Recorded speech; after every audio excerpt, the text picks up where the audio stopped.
Dentro de la serie de programas que el Consejo Consultivo para el Bicentenario del Presidente Juárez ha convocado, hoy vamos a ocuparnos de un aspecto, a mi juicio, medular de la herencia de Juárez y de su generación: los valores cívicos que Juárez promulgó, pero no solamente promulgó, sino que encarnó, puesto que estos valores que Juárez promulgó siguen siendo el ideal, la meta hacia la cual tratamos de avanzar. Es evidente que no todos ellos en todos los momentos de la historia de los últimos 150 años han sido realizados, pero en el imaginario nacional yo diría que quedaron como valores primordiales e incuestionados, me atrevería yo a decir. Quiero darles la bienvenida a la doctora Patricia Galeana, la doctora Alicia Mayer y el doctor Alejandro Carrillo Castro. Quisiera hacer una brevísima introducción de cada uno de ellos. La doctora Galeana es historiadora de formación y hoy es consejera del Instituto de Estudios Históricos de las Revoluciones de México, consejera del Centro de Estudios Históricos de Condumex y presidente de la Asociación de Estudios de la Reforma, la Intervención y el Segundo Imperio de Historiadores Mexicanos y Europeos. La doctora Alicia Mayer es directora del Instituto de Investigaciones Históricas de la Universidad Nacional Autónoma de México, doctora en Historia e investigadora nacional. El doctor Alejandro Carrillo Castro es licenciado en Derecho y doctor en Administración Pública, director general del ISSSTE, embajador ante la OEA y es actualmente el presidente del Instituto Nacional de Administración Pública. Antes de iniciar esta conversación con nuestros invitados, yo quisiera proponerles que viéramos una cápsula que va a poner en contexto un poco el tema de nuestra conversación de esta noche. Benito Juárez nace el 21 de marzo de 1806, todavía bajo el dominio de la corona española, y muere el 18 de julio de 1872. Cuando México era ya una nación independiente, regida por una constitución liberal que reconocía la igualdad de todos los ciudadanos ante la ley. Es decir, en el transcurso de la vida del patricio oaxaqueño, el país terminó con el dominio colonial y con el caduco predominio de la Iglesia, a la vez que construyó los cimientos para la construcción de un Estado laico basado en leyes e instituciones. Pero para Juárez y los liberales que lo acompañaron en estas históricas jornadas, consolidar la nueva nación significó enfrentar grandes retos. Uno de ellos fue cambiar la conciencia del mexicano para que éste comenzara a disfrutar de su nueva condición de ciudadano y así superar las viejas ataduras coloniales. Un primer paso de esta cruzada ciudadana lo constituyó el impulso a la educación pública, pues la instrucción, como señalaba Juárez, es la base de la prosperidad de un pueblo y a la vez el medio más seguro para evitar los abusos del poder. En estos años, las biografías de los héroes de la independencia y el amor a la patria comenzaron a ser parte de las cartillas cívicas y de los primeros libros de historia dedicados a la enseñanza. La libertad de expresión y de prensa, tan utilizada por los enemigos y críticos de Juárez, así como la libertad de tránsito y de comercio y la tolerancia religiosa extendida a todos los cultos, fueron conquistas esenciales que se impulsaron y que quedaron plasmadas como parte de las garantías individuales en la Constitución de 1857. La puesta en marcha de todas estas medidas comenzó a restablecer la credibilidad de las instituciones e hizo sentir a la gente común que su persona importaba en la construcción de la nueva patria. Pero como señalan varios de sus biógrafos, quizás una de las mayores enseñanzas cívicas que nos legaron Juárez y su brillante generación tenga que ver con su profunda honestidad y entrega para cumplir sus tareas como funcionarios públicos. Tengo la persuasión, decía Juárez al respecto, que la respetabilidad del gobernante le viene de la ley y de un recto proceder, y no de trajes ni de aparatos militares, propios solo para los reyes del teatro. Para la conversación de esta noche, yo quisiera proponerle a nuestros invitados que pudiésemos al menos iniciar la plática con la discusión de 4 elementos, 4 valores cívicos que a mí me parece fueron absolutamente centrales en la herencia de Juárez, 4 valores por los que él luchó a lo largo de toda su vida y que quedaron de alguna manera impresos en la conciencia nacional como ideales hasta el presente.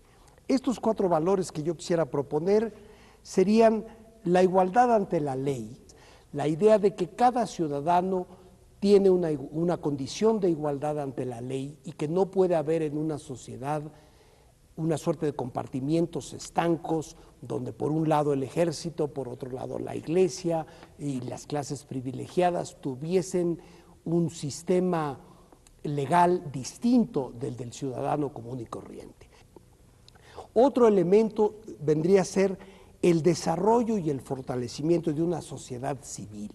Esto que es tan mencionado hoy en día y que damos por hecho, otra vez no era el caso que existiese a mediados del siglo XIX. Otro elemento que a mí me parece que podría centrar nuestra conversación es la austeridad republicana que Juárez representó.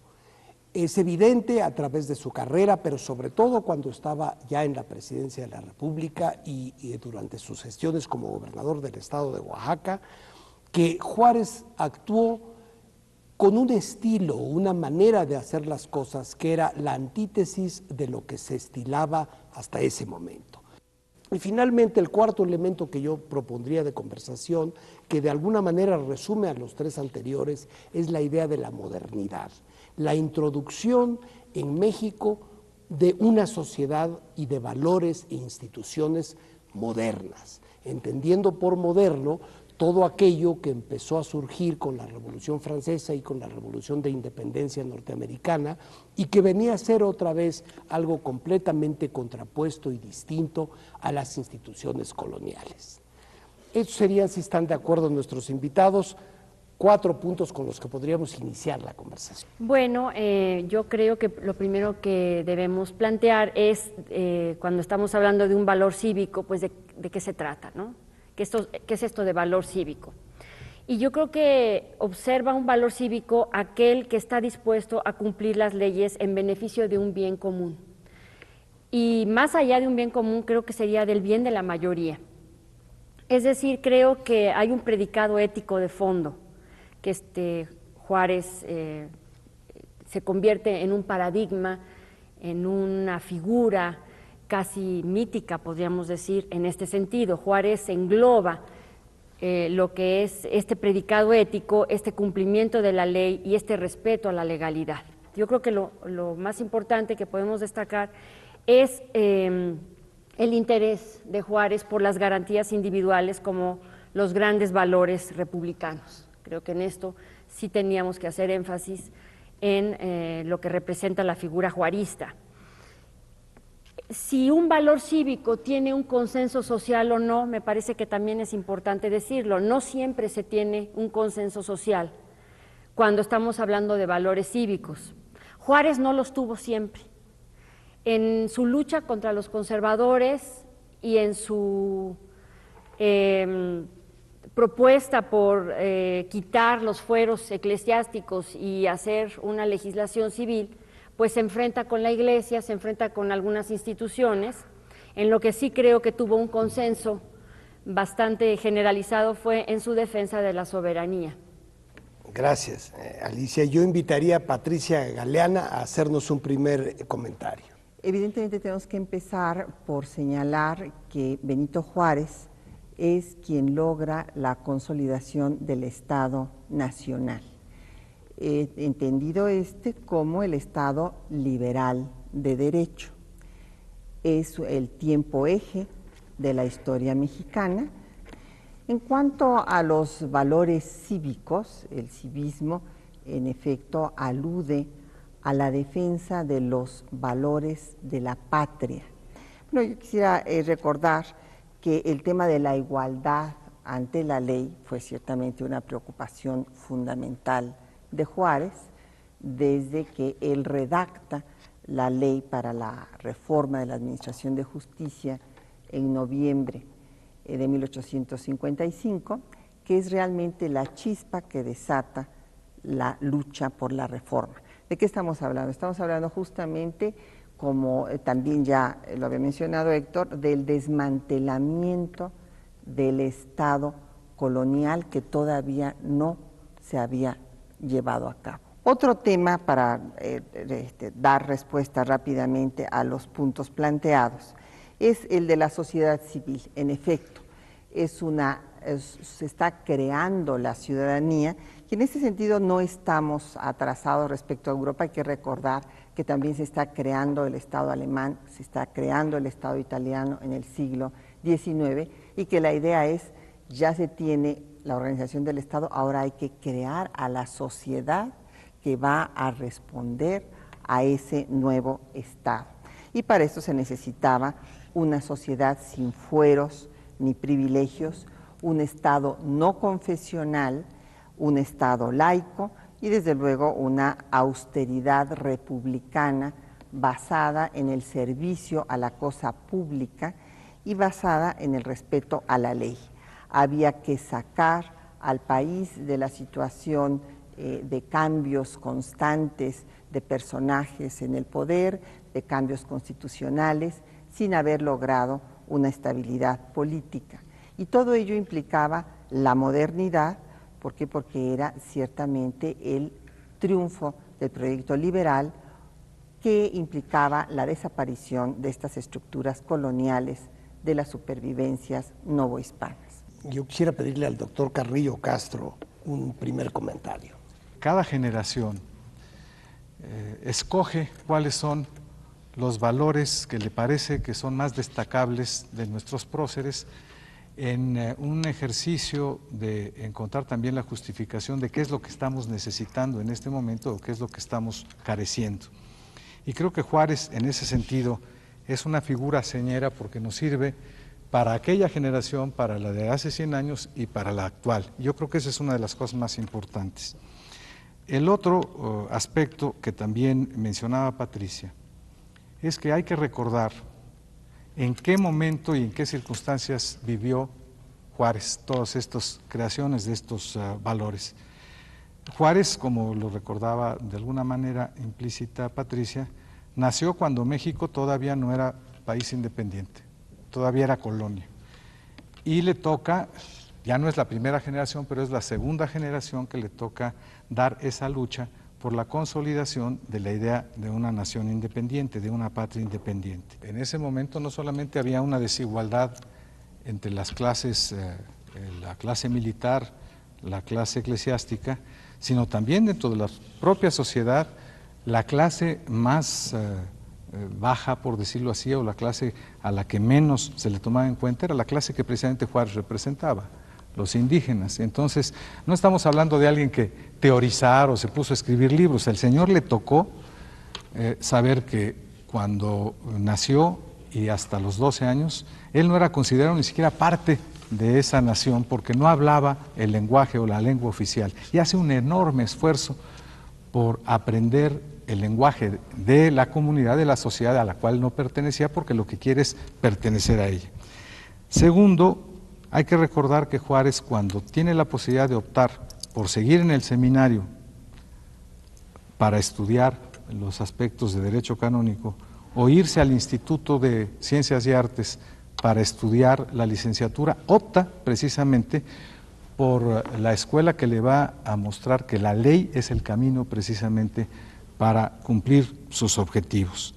O sea, Juárez encarnaba, como tú decías, no nada más escribía y hablaba sobre valores, sino que los sabía vivir. Después, el desarrollo y fortalecimiento de una sociedad civil. A Juárez seguramente le importaba mucho ver que todavía cuando se era sobre todo un ajeno o alguien fuera de esta sociedad, nacer, casarse y morirse eran actos que registraba la Iglesia y no el gobierno. Y eso es algo que para él fue muy importante. Austeridad republicana, dice Justo Sierra, bueno, fue probablemente en términos reales el primer presidente civil. Antes hubo fundamentalmente caudillos militares, y los caudillos militares les gusta la pompa, y les gustan las plumas, y les gustan las medallas, y les gustan todas las cosas. Entonces, Juárez, que no era un caudillo militar, recuerda que que representa los valores del gobierno tiene que ser una gente austera, pero lo hace por naturalidad y en contraposición a lo que está viendo. Y finalmente la idea de la modernidad, me gustaría que en un momento posterior pudiéramos entrar, pero yo creo que lo más importante es lo que tú referías. Juárez no escribe, ni pondera, ni recomienda valores cívicos, los encarna, los vive y los ejemplifica. Yo quisiera para este bloque retomar algo que Alejandro Carrillo decía y que consiste en ver cómo muchas de las ideas que Juárez postuló eran un resultado directo de su experiencia biográfica, de las injusticias que él había vivido durante su niñez y juventud. Otro asunto que creo que es muy importante. Claro, hablando ante dos expertas y doctoras en historia, me siento un poco inhibido porque yo soy apenas un aprendiz de cronista de la administración pública, pero en esa medida, y por ser abogado también, me llama mucho la atención que Juárez es quizá de las pocas personas, quizá no el único, en nuestra historia político-administrativa, que ocupó todos los puestos habidos y por haber. Es decir, dentro del espectro político-administrativo, fue legislador, fue juez y fue presidente de la Corte, y fue presidente de la República a nivel nacional o federal. A nivel de su estado, fue también gobernador, fue secretario general, curiosamente bajo un gobierno centralista, y también fue presidente del tribunal. O sea que si alguien hubiera podido escribir un libro sobre cuáles son las funciones político-administrativas del país, hubiera sido Juárez. Entonces él tenía una idea muy clara de algo que ahora se discute. Si Juárez sabía perfectamente bien cuáles deben ser los límites de un legislador frente a los límites del Ejecutivo. ¿Cuáles son los límites que en un momento determinado, ante un problema entre el Legislativo y el Ejecutivo, él sabía perfectamente que tenía que llevarse a la judicatura? Entonces, esto es muy interesante porque casi yo no conozco en la historia de México nadie que hubiera tenido todas estas experiencias. Estas experiencias en cada uno de los distintos pero además poderes, en los diversos órdenes, claro, y órdenes estatal, de gobierno. claro. Entonces yo creo que lo más interesante de todos esos valores cívicos que encarna Juárez es porque como nadie antes de él, y quizá con dificultad posteriormente a él, ha vivido todos esos papeles de lo que se podría llamar la gran obra jurídico-política de nuestro país. Claro, y eso viene a subrayar la importancia de que quien llegue a los cargos públicos, especialmente a la presidencia de la República, tenga una amplísima experiencia de la administración pública, del sistema y los mecanismos políticos, y sobre todo algo que a mí me parece fundamental, de la historia de México, de los distintos conceptos de nación, y todo esto Juárez lo había ido adquiriendo a lo largo de toda su formación. Así es. Si nos vamos a sus orígenes, hay que recordar que cuando estudió y fue el primer titulado como abogado en el Instituto de Ciencias y Artes de Oaxaca, entre los escritos que hizo, hablando de lo que mencionaba Alejandro, que tuvo experiencias en los 3 niveles de gobierno y en los 3 poderes, fue regidor del ayuntamiento también, fue que escribió sobre la necesidad de que hubiera una división entre los poderes. Entre sus escritos de esa etapa de formación, es muy importante ver que tiene realmente propuestas revolucionarias. La división de poderes, el voto directo lo propone en ese momento. Hay que recordar que el voto directo en México se da después de que triunfa Madero y manda la iniciativa correspondiente. Y también escribe sobre la necesidad de una reforma, no lo dice en esos términos, una reforma agraria, pero fue lo que hizo después de todo al tocar las tierras sagradas de las autoridades eclesiásticas. Él habla de la necesidad de hacer un cambio en el régimen de propiedad. Y del tema que estabas tratando, Héctor, que era este tema de la igualdad frente a la ley, y que Alejandro también mencionó cómo él había vivido en carne propia la exclusión por ser indígena en una sociedad profundamente racista, como era la sociedad mexicana en el siglo XIX y como todavía sigue siendo hasta hoy, y mientras no lo reconozcamos no lo vamos a poder superar. Pero en aquel entonces Juárez habla de cómo se les excluía a los pobres, dice él, en la escuela de primeras letras, y sufrió en carne propia los abusos del poder político unido al poder eclesiástico. Hay que recordar que cuando defendió a la comunidad de Los Sicha por el cobro excesivo de obvenciones parroquiales, fue a dar a la cárcel, estuvo incomunicado durante 9 días. Y este es otro tema que yo quiero proponer aquí porque se ha debatido mucho, el tema de la relación de Juárez con sus raíces indias. Él se siente orgulloso de estas raíces, tan se siente orgulloso que habla de que sus padres, sus abuelos son miembros de la nación zapoteca, textualmente escribe en los apuntes para mis hijos. Pero no solamente eso, sino que pasa del dicho al hecho.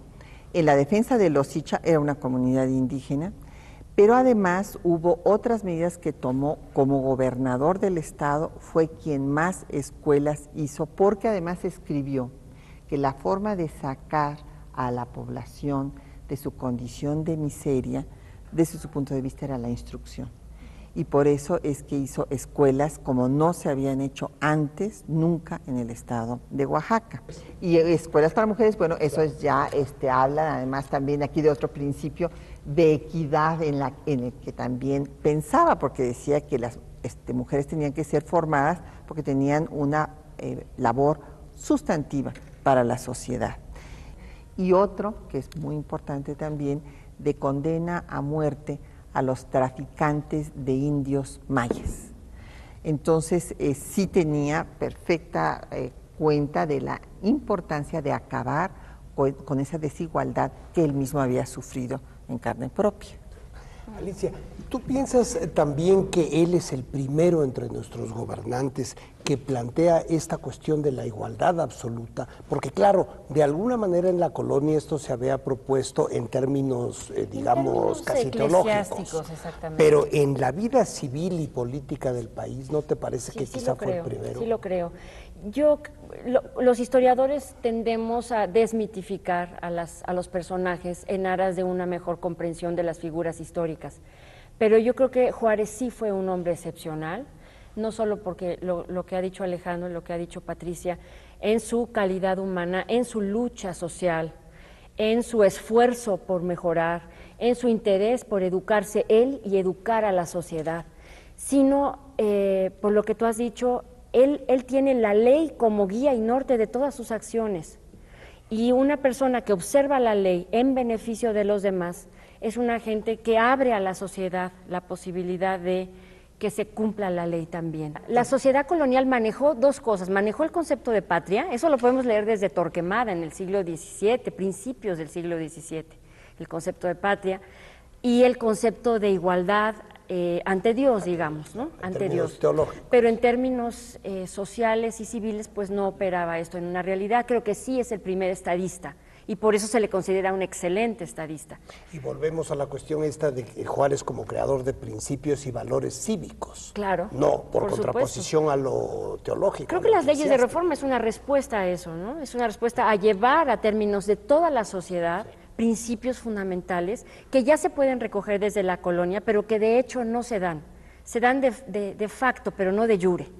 Sí. Creo que él es el gran artífice de esto, sin duda. Yo quisiera recordar una frase que siempre me llama mucho la atención por el momento en que está escrita, en que Juárez dice que todas sus acciones y todas sus luchas tienen como objetivo favorecer los derechos del común de los mexicanos. Yo creo que ahí la palabra común es clave, ¿no? Incluso él habla del bien común. Exactamente. Precisamente porque, bueno, él en el Instituto de Ciencias y Artes conoce también, porque además aprende latín, aprende francés, que es algo que hay personas que no lo saben así con este detalle. Finalmente llegó a hablar 5 idiomas, si mal no recuerdo. Pero yo creo que él se da cuenta, por haber estado muy cerca en su segunda infancia, de alguien que estaba muy apegado a la iglesia y que le decía, entra, a la función eclesiástica, y él se percata muy claramente, como bien lo decía Alicia hace un momento, que si bien la Iglesia hablaba en términos religiosos de una supuesta igualdad, los indios americanos tienen alma igual que los europeos. Sí, tienen alma, pero también están en otro lugar. Pero sí. No derechos. Y entonces él se da cuenta de que la prédica meramente eclesiástica no va a conducir a la igualdad. Y tiene la fe, como abogado, de que por la vía de la ley se pueden establecer la igualdad jurídica de los mexicanos, pero que para esto fundamentalmente el instrumento que es la ley tiene que ser respetado. Entonces, él es de los primeros que entiende que en la vida anterior de México los caudillos militares lo que hacían era, en un momento determinado, está particularmente el caso de Santana y del propio Iturbide, se saltan la ley diciendo que están en beneficio del pueblo, como caudillos básicamente, como Weber decía, del líder carismático. No, él dice no, le da ese papel fundamental a la ley. ¿No estarían ustedes de acuerdo con que hay dos principios que él ve como la manera de redimir, la verdadera redención de todos los mexicanos del conjunto, que son la ley y la educación, ¿no? Yo creo que a lo largo de toda su vida él postula estos dos valores como los absolutos y como la única vía para el conjunto de los mexicanos de convertirse en una sociedad moderna, viable. Y precisamente por eso él dice que no debe de operar el deseo, y él defiende los principios están por encima de todo hombre. Y los hombres son pasajeros, pero los principios se deben de mantener y son los que fortalecen a las instituciones. Hay que entender que él está construyendo al Estado-Nación y que tiene que respetarse la Constitución, puesto que precisamente lo que se ha vivido durante medio siglo es que todos los arreglos políticos se han hecho con las armas en la mano, al margen de la Constitución en turno y no tomando para nada el marco jurídico. Entonces él hace una insistencia fundamental en que toda legitimidad de un gobierno le viene justamente de acatar las normas establecidas de convivencia social. A mí me parece también que es una persona que está no solamente construyendo el Estado mexicano, sino construyendo la identidad nacional.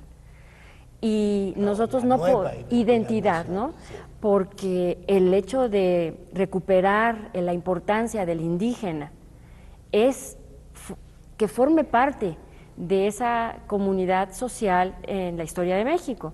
Y creo que la identidad nacional se va construyendo desde la colonia, por supuesto, con esa amalgama de lo hispano y lo indígena.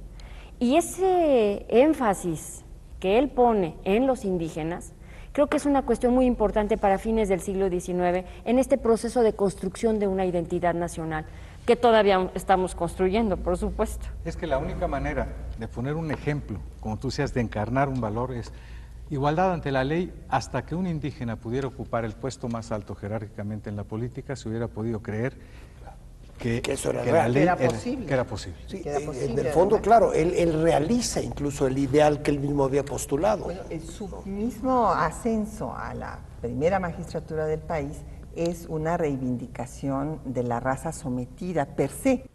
Yo quisiera aquí tal vez retomar un asunto que me parece medular, que es la cuestión de la actitud austera que Juárez tuvo como gobernante.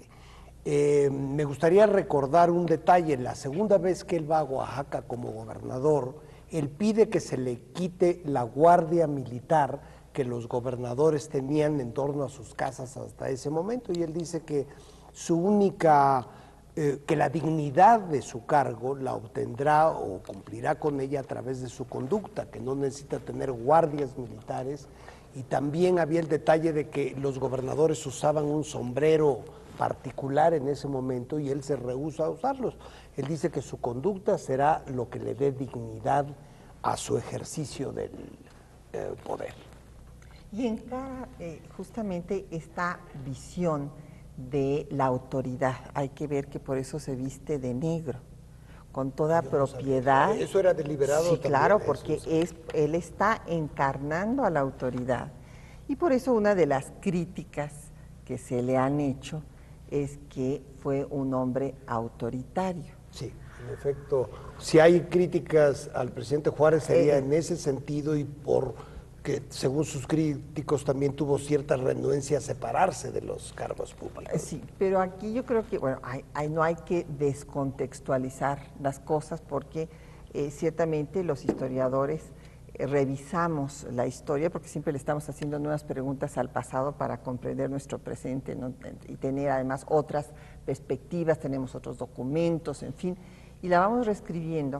Pero entonces no hay que descontextualizar los hechos. Cuando ya triunfa sobre el imperio, que viene también su primera y segunda reelección, hay que tomar en cuenta que él estaba en contra de que Porfirio Díaz subiera al poder, y así lo escribe en una carta muy interesante, donde dice que no iba a ganar Sebastián Lerdo de Tejada, que porque el caudillo militar, el hombre que había dado victorias fundamentales a la República en contra de la intervención francesa y del imperio, pues era Porfirio Díaz, y él no quería que volviera a quedar en el poder un militar.